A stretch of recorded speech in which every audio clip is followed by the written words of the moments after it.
देश के सबसे बड़े ग्राउंड में सनातन महाकुंभ का आयोजन हो रहा है। विपक्ष को पूछने का अधिकार नहीं है, अगर उसको हिम्मत है तो कल सनातन कुंभ में आकर के अपनी बात कहे। आपने निमंत्रण भेजा है? लालू ने ससम्मान सभी पॉलिटिकल पार्टीज के लीडर्स को भी बुलाया है, उनसे ज्यादा लाखों की संख्या में हम लोगों ने श्रद्धालुओं को बुलाया है। वो ये जो पाखंड आप लोग रचते हैं, वो पाखंड को बंद करें। और यहाँ कोई राजनीति नहीं हो रही, ये कोई राजनीति का अखाड़ा नहीं है। यह मैं आपसे करबद्ध पहले निवेदन करूंगा कि एक अलग तैयारी है। हमारे 2000 कार्यकर्ता इस कार्यक्रम के लिए लगे हैं और जो टूटना चाहते हैं उनको तो कोई नहीं रोक सकता। उनका तो एक ही जगह है, जो देश को तोड़ के जाएंगे वो बंगाल की खाड़ी में जाएं। सनातन महाकुंभ का भव्य दरबार सज चुका है। जी हाँ, राजधानी पटना गुलजार होने जा रही है लाखों लाख हनुमान भक्तों से। देखिए, इस कार्यक्रम को लेकर आपकी दिलचस्पी बढ़ गई होगी कि ये कितने बजे शुरू होगा, यहाँ की व्यवस्थाएं कैसी हैं, वो तस्वीर हम आपको दिखाने वाले हैं। नमस्कार, मैं अर्पिता और आप देख रहे हैं पीओ भारत। आप मेरे ठीक पीछे मुख्य मंच देख पा रहे हैं। यहीं पर तमाम जो श्रद्धालु आएंगे वो सुन पाएंगे बाबा धीरेन्द्र कृष्ण शास्त्री को, जगत गुरु शंकराचार्य को। इसके अलावा अनिरुद्धाचार्य आ रहे हैं, रामभद्राचार्य महाराज आ रहे हैं।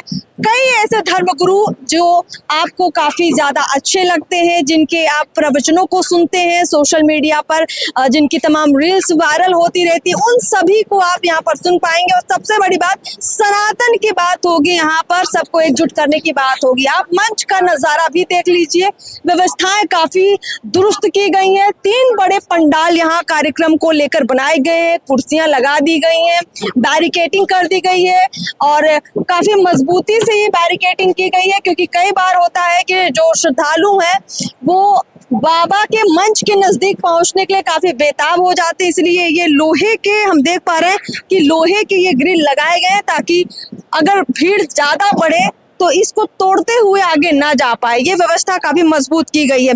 कुल मिलाकर इस पूरे कार्यक्रम को लेकर हमने बात की है इस कार्यक्रम के आयोजक अश्वनी कुमार चौबे के बेटे और इस कार्यक्रम के जो मुख्य कार्यकर्ता है अर्जित शाश्वत चौबे से।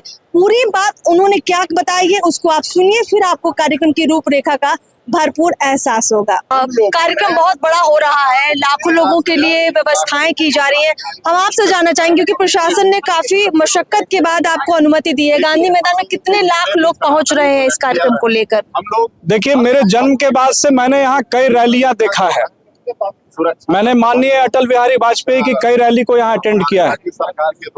कई ऐसे रैलियों में मैं यहाँ आया हूँ। हमारे पार्टी के प्रधानमंत्री, हमारे भारतीय जनता पार्टी में नरेंद्र मोदी जी की रैली को, हुंकार रैली में भी मैं यहाँ था। तो इसमें जहाँ की आप जानते हैं कि जयप्रकाश आंदोलन जब हुआ था, तो ये मैदान जो है ये जहाँ पर फ्लैग पोस्ट है उसके आगे तक भर गया था, बताया जाता है। मेरा जन्म उसके बाद का है, 74 के बाद का। लेकिन अनुभव यही हुआ है कि गांधी मैदान एक ऐतिहासिक धरती है, देश का सबसे बड़ा ग्राउंड है, और आज देश के सबसे बड़े ग्राउंड में सनातन महाकुंभ का आयोजन हो रहा है। ये बहुत गौरव की बात है, जहां एक साथ सनातन महाकुंभ में सैकड़ों की संख्या में हमारे साधु संत इकट्ठा होने वाले हैं।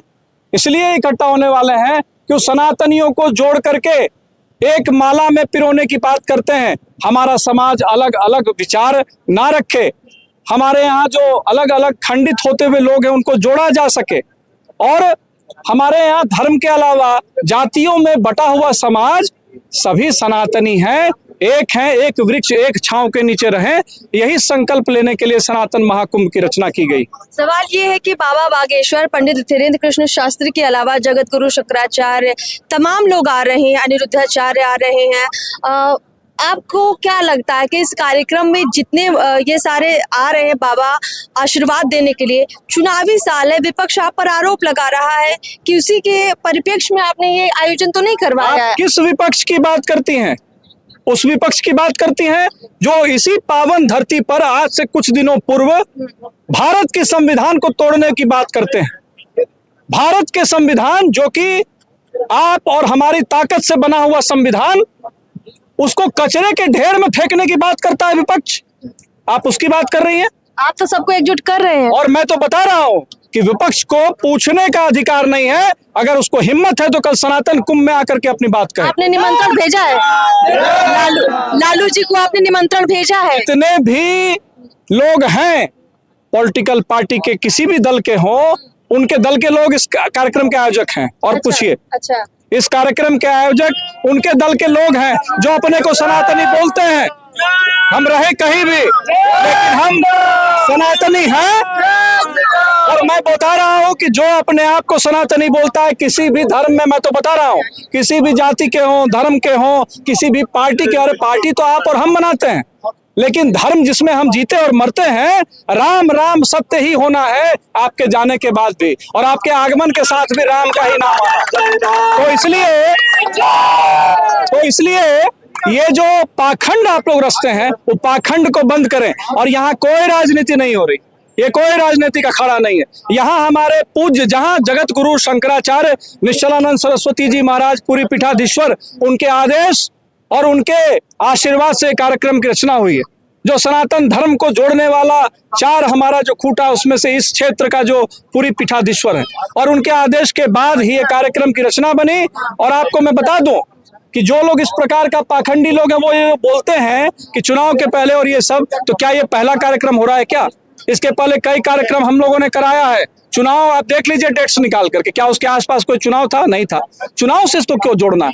भगवान परशुराम के जन्मोत्सव समापन पर यह संकल्प अभी नहीं, ये नवंबर में संकल्प लिया गया कि अप्रैल से मई तक में ये कार्यक्रम कराया जाएगा। भगवान परशुराम का जन्मोत्सव हर जगह मनता है, सब लोगों ने मनाया। और उसके बाद जैसे ही ये समापन होगा तो इसमें परशुराम चेतना यात्रा जगा करके, परशुराम क्यों? इसलिए कि जो हमारे रामधारी सिद्ध दिनकर ने कहा था, परशुराम की प्रतीक्षा। आज के समाज को आवश्यकता है कि परशुराम की जो प्रतीक्षा हो रही थी वो टूटे। क्यों?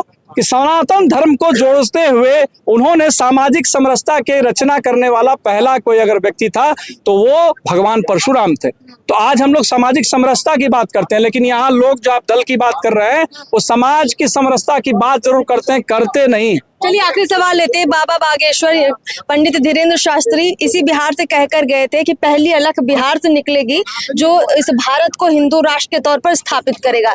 क्या ये वो मंच होने जा रहा है? क्योंकि सभी बड़े साधु संत आ रहे हैं, सभी इस चुनावी माहौल में एक आगाज क्या इस वक्त कर सकते हैं? आपको क्या लग रहा है? मैडम, मैं आपसे करबद्ध पहले निवेदन करूंगा कि मैं तो मानता हूं कि हम लोग सनातन भाई बहन हैं और इसमें कोई पॉलिटिकल एजेंडा नहीं है। पहला मैं क्लियर करना चाहता हूं, हम और आप राजनीति कर सकते हैं, लेकिन ये जो आप जहां खड़ी, ये मंच बिल्कुल गैर राजनीतिक है। श्री राम कर्मभूमि न्यास द्वारा आयोजित कार्यक्रम है। हम लोगों ने ससम्मान सभी पॉलिटिकल पार्टीज के लीडर्स को भी बुलाया है, उनसे ज्यादा लाखों की संख्या में हम लोगों ने श्रद्धालुओं को बुलाया है। वो चंद हो सकते हैं, लेकिन जो असंख्य हैं उनको निमंत्रण है यहाँ।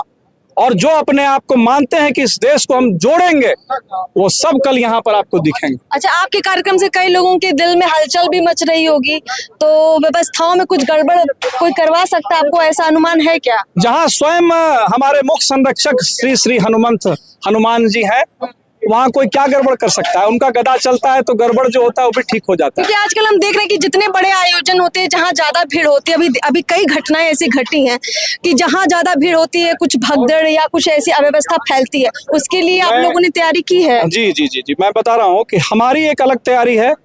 हमारे 2000 कार्यकर्ता इस कार्यक्रम के लिए लगे हैं और सबकी व्यवस्था बांटी गई है और प्रशासन कमर कस चुका है। आपको भी जानकारी है कि कितनी मशक्कत से ये कार्यक्रम हो रहा है, तो प्रशासन अपना कार्य कर रहा है, दक्षता के साथ वो लोग लगे हुए हैं। मैं धन्यवाद देना चाहूंगा पटना प्रशासन को, जो इस कार्यक्रम के आयोजकों के साथ मिल करके हमें सपोर्ट कर रहा है। और जो मैंने यहाँ पर व्यवस्थाएं बनाई हैं, ये जो जर्मन हैंगर्स आए हैं, टॉप क्वालिटी के हैं, इसको हम लोग 100 लोग मिल करके भी हिला नहीं पाएंगे।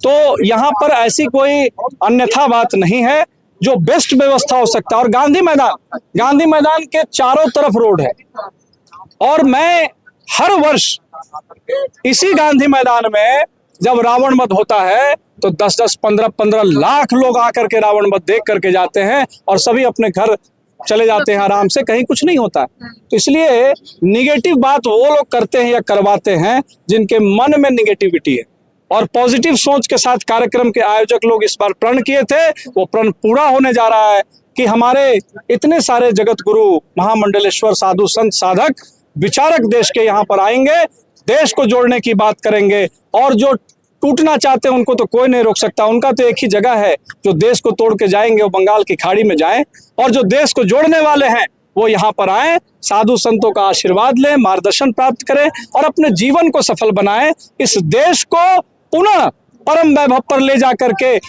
एकात्म भाव से भारत को जोड़ो, अखंडित भारत को जोड़ो और देश को ऊपर ले जा करके परम वैभव पर ले जाओ। भारत विश्व गुरु होगा, यही संकल्प है। भारत विश्व गुरु हो, इसी के लिए सभी साधक यहाँ पर आ रहे हैं। चलिए, बहुत बहुत शुक्रिया हमसे बातचीत करने के लिए। तो आपने देखा कि यहाँ कार्यक्रम को लेकर कितनी जबरदस्त व्यवस्था की जा रही है, और सबसे बड़ी बात ये है कि जिस तरह का अनुमान था कि यहाँ लाखों लोग आएंगे, उसको लेकर व्यवस्थाएं की जा रही हैं।